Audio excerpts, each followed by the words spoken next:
Hey, how's it going? Josh here from Books by Josh, and this is episode number 64 of the Books by Josh audio immersion. This episode is titled Money Conflict. Let's get started. What do I mean by money conflict? Is the money in my wallet fighting each other, the bills against the coins? No, nothing that serious here. So, if you've been a long-time reader or listener, you should know that I was injured at my previous job about 2.5 years ago now. And I've been working on getting better. And, well, we just decided to settle for an amount. I can't disclose the amount, but it's okay. It's nothing fancy. I can't buy a mansion, can't retire on it, but it can pay some bills. So that's where the conflict starts. So the money, the amount is decent, is basically a year of my current salary. And it's tax free and everything. This is after all the lawyer fees and everything. Still basically a year's worth of salary in one lump sum. Sure, I could afford later on to get, a payout for the rest of my life, claim disability. That's not me. I still worked while injured, and I try my best to get better because I'm not the type of person who can just retire like that and just claim disability. So, this is where we stand. I'm getting a large sum of money, and what am I going to do with it? It's a conflict. Do I go to Atlantic City, drive down to Jersey, and just put everything on roulette, on red? Or do I invest it in a smarter way? By the way, the answer is number 2. So, what am I going to do with the money? I have no debts right now. I don't owe anybody money. So, I don't have to pay anything off. So, that's good. But, what am I going to do with it? So, the first thing I'm going to do, throw some in the market. Since I have a 401k, Roth IRA, bonds, and then a regular investment account, I'm going to throw a couple thousand in there. But what's going to happen with the rest? Sure, I could play with the market and do like I used to do, which is invest in risky technology stocks, which I stopped because, hence the word risky. I don't want to lose my money. And right now, I've just been investing in VIGAS, Vanguard, 500 Index Fund, Growth, forgot the exact name, and VSTACs. So I've just been investing in mutual funds because I'm not trying to beat the market anymore. Just trying to go with the market because that's what works. So that's automatically going to happen. I'm doing that. And the next question is, do I want to start traditional business alongside with what I already do and alongside my current job? So I was thinking about that. So I had a couple ideas. One of them was to sell used cars, purchase them at auction, fix them up, and then resell them for a profit. The problem is, we're still in a recession, so not that many people buying cars, even at a discount. It's a bit harder to sell. Also, the storage of the cars will be a thing. I have room for like one car at a time, maybe in another location 2 cars, but repairing the cars is where everything falls apart because mechanical issues is no problem. It's just body work. I don't know how a person do it, so that's where the issue lies. I would have to pay someone to do that, and then that cuts into my profit on how much I can make. So that's a no-go. Another thing is cleaning services. So that's something that me and my brother have been trying to do for a while. I'm not talking about like garbage collecting, stuff like that. I'm talking about going into office buildings or grocery stores after hours and cleaning or during hours, setting up contracts with that.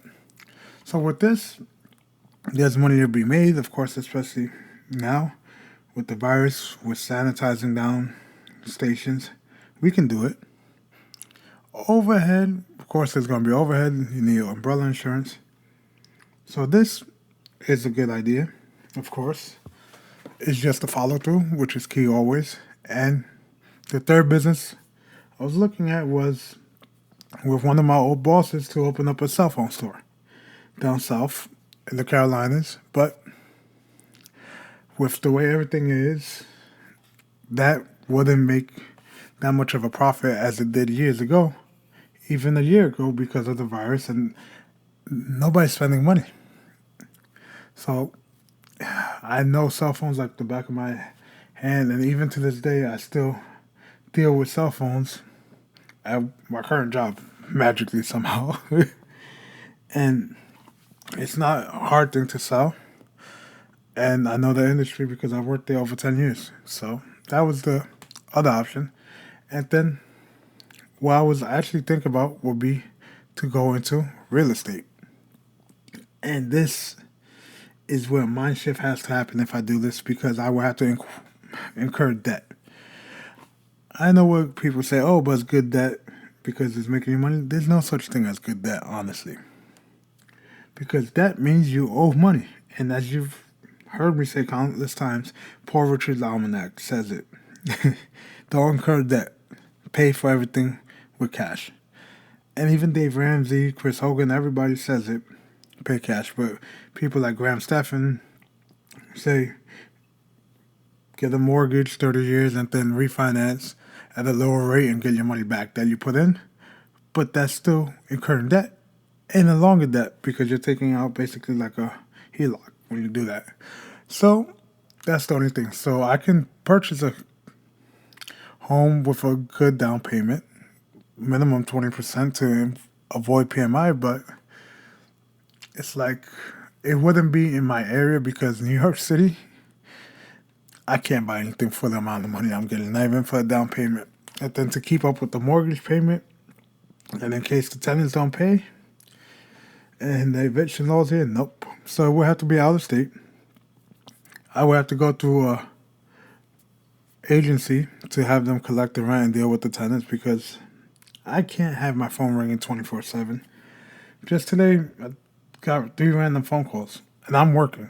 I work taking calls now, and I can't pick up my phone. So if magically a fire starts, they can handle it. I'm talking about not literal fire. They can't put out fire unless they're auxiliary firemen. I'm talking about if there's a problem because tenants complain a lot. This is from what I hear from my friends who own real estate, from my parents when they had real estate. It's like tenants do complain, and like Jaspreet Singh says in the Minority Mindset, they will call you a lot. So that's why you want to have a property manager to handle everything and just send you a bill, and they take a cut of the profits, of course. But that's the cost of doing business, so I can do that. What I really want to do is to, if I do real estate, is to purchase a multi-unit complex, maybe 4 to 8 units, and I could cover it with the down payment with what I'm getting from this, but I wouldn't want to do it by myself because I like having a security net, like a buffer. Meaning, if the tenant can't pay the rent, I'm still on the hook for the mortgage. And that's the thing about debt. No matter what, you have to make that payment. And that's why debt is bad. There's no such thing as good debt. Because anything could happen. Look at the coronavirus. Anything could happen at any given time. Murphy's Law. Anything that can happen will happen. And you could have a great tenant, but then they lose their job, and guess what? They can't keep up with the payments. So those are like what I'm thinking of. I'm not one of these guys, oh man, I came up with money, let me go buy this, buy that. Yeah, I'm buying a Rolex, man. Yeah. You know what? 2 Rolex. No. Try and do it safe and everything like that. And just follow the steps that people like Dave Ramsey have set out, Chris Hogan, the richest man in Babylon, things like that, because the money's one time. It's not like I'm ever going to have this much lump sum from something like this again. Hopefully not. The pain doesn't make it worth it. Like, you could probably hear my shoulder cracking now. My neck, I still can't turn left all the time.